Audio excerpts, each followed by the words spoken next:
Kidlat News Updates. Ako po si Cesar Soriano para ihatid ang mga nangungunang balita sa buong kapuluan ngayon. Ipinag-utos ni Pangulong Ferdinand Marcos Jr. ang pagpapatuloy ng dredging at pumping operations at pagpapalit ng lumang drainage systems kasunod ng malawakang pagbaha dulot ng habagat. Sa situation briefing nitong August 19, iniatas din ng Pangulo ang pag-upgrade ng seawalls at floodwater management structures at pagtatapos ngayong buwan ng detailed engineering para sa 30 underground water storage sites.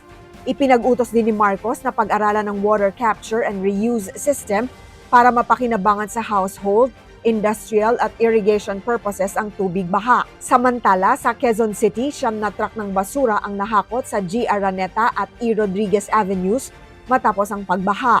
Pinag-aaralan din ang pagtatayo ng water detention basins upang pansamantalang saluhin ang tubig baha at mabawasan ang pag-apaw ng mga ilog. Magsasagawa ang Department of Education o DepEd ng nationwide school safety drill sa Agosto 25 kasunod ng mga insidente ng pamamaril sa Tacloban at Zamboanga. Layunin nito na palakasin ang seguridad sa mga paaralan at maiwasan ang karahasa.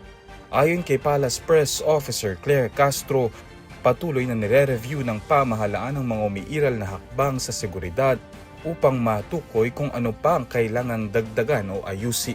Aniya, agad na ibeberipika at i-assess ng mga otoridad ang anumang ulat ng posibleng banta. Samantala, pinangunahan ni DepEd Secretary Sonny Angara kahapon ang mga emergency intervention support sa Zamboanga City kasunod ng pamamaril sa Ateneo de Zamboanga University. Higit sa seguridad, binigyang diin ni Angara ang halaga ng community-wide approach sa pagprotekta at pagsuporta sa mga kabataan.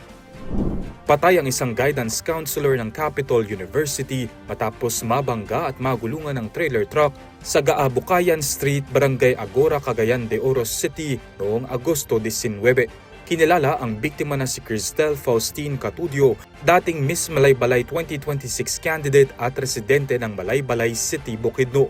Batay sa paunang investigasyon, papunta na sana sa kanyang trabaho ang biktima ng mangyari ang insidente. Posibleng nasa blind spot ng truck ang biktima kaya hindi ito napansin ng driver ayon sa mga otoridad. Patuloy pang iniimbestigahan ng pulisya ang buong pangyayari. Nasa kustodiya na rin ng mga otoridad ang driver ng trailer truck habang isinasagawa ang masusing investigasyon. Ako po si Cesar Soriano, kasama nyo sa bawat pagputo ng balita.